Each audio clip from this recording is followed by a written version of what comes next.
Hello, ladies and gentlemen. We have John Amos here to talk about Coming to America. How are you doing today, John? Oh, I'm doing fine. I'm looking forward to the debut of the movie or the preview of it or whenever it hits the public screens. And no matter what form it takes, whether it's TV because of the AVID or the COVID, rather, excuse me, or whether it's going to be on the big screen with the concomitant premiere. So I'm looking forward to it. I think it's going to be great. I know I left myself sick when we were doing it, especially the scenes I had, with the exception of the scenes I had with Eddie, with the exception of a very serious moment our characters had. I left myself as hard as I did in the original. You're making quite a comeback in your role as sorry, making quite a comeback on your role as Cleo McDonald. Was it exciting to return on the set at the time when they filmed this back in 2019?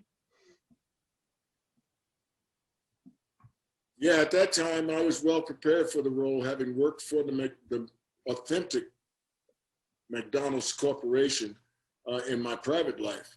I didn't know it at the time, but while I was living in Canada, the McDonald's Corporation decided to invest in the first franchise in all of Canada, which was in Vancouver, where I was living, as I had gone up to Vancouver to try out for the BC Lions football team. Didn't make it, needed a job, had a family.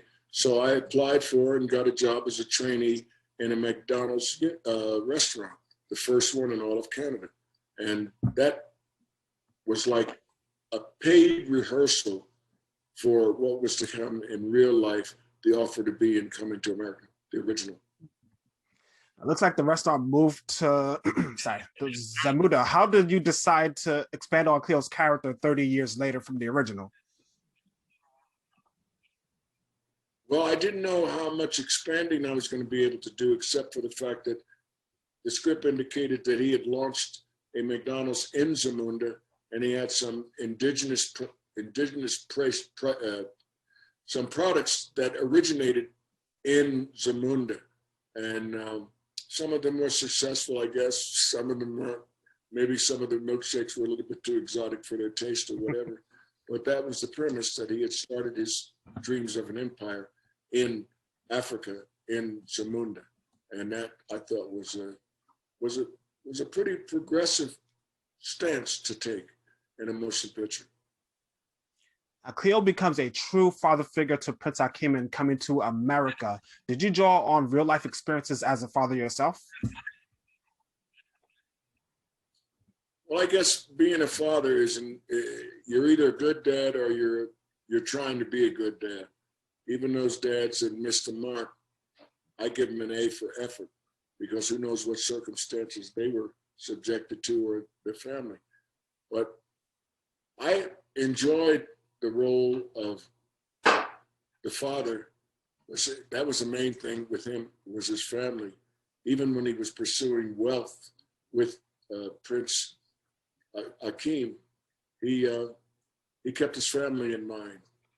And I love that, the idea that he was thinking in terms of their security as well.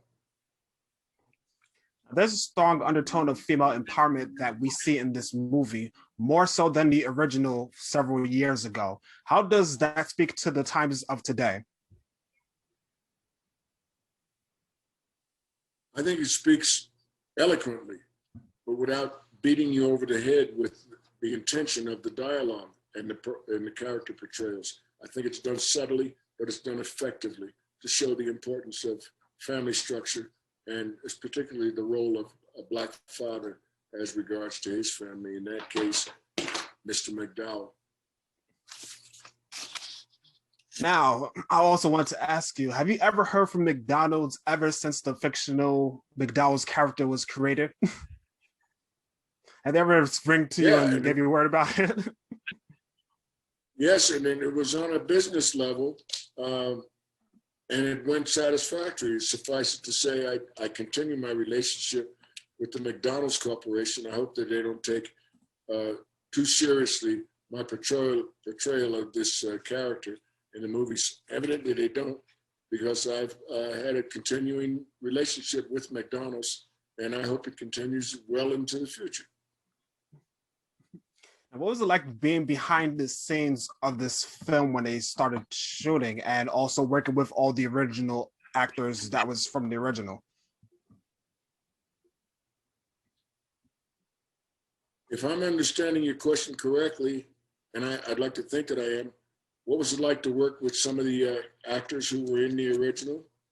Well, those who have not survived, that is, those who have passed on, i.e., Matt St. Clair, Calvin Lockhart, for my money, will be missed. I'll miss Madge on a personal level because I'd worked with her in a couple of other projects. But the bottom line is that she was a superb actress, and you don't replace someone with that bearing and that, just what, if you look at the screen when she's on it, she lights up the screen. I mean, she's just a luminescent character and well prepared and totally believable. You could see in that role, she did the comedy as well as she did the more dramatic moments. So I will miss her.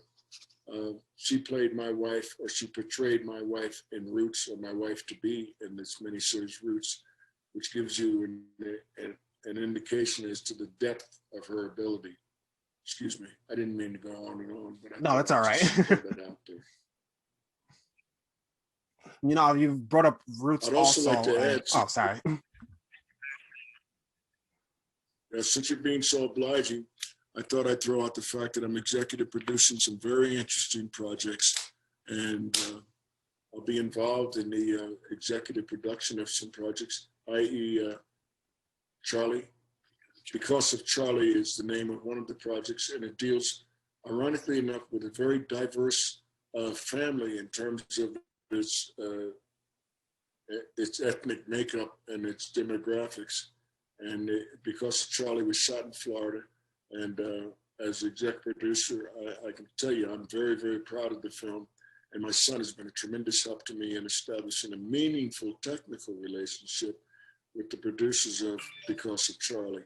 So look for Casey, Amos, and I to be doing more work together and cranking out some of our own projects, as opposed to waiting for Hollywood or anyone else to give us anything. We'll meet them halfway, because we've got a lot of projects, and we're looking forward to tomorrow. Now, a big anniversary is also coming up, which is the 45th anniversary of Roots. And I've seen it when I was younger. And I wanted to ask you, how does it feel to reflect on this series today, 45 years later? I feel old. It is 45 years, and Father Time takes his toll on all of us. So that running scene that my character had when he was trying to escape, I was much younger, much faster, and much more able. So you look back on that, and it's kind of nice to look back at a part of your life when you were athletic and when you could do those things. But I have to put it in this right category. When I became a man, I put away my childish things. And that physicality was one of my childish ploys as an actor. And so I limit myself to the physicality of roles anymore. Thank you so much for your time today. It was a huge honor to speak with you. I've seen you in so many movies and television shows over the first half of my life until pretty much now. So I'm happy to speak with you today. I thank you for the opportunity. I wish you continued success and stay safe. Yes, you stay safe as well.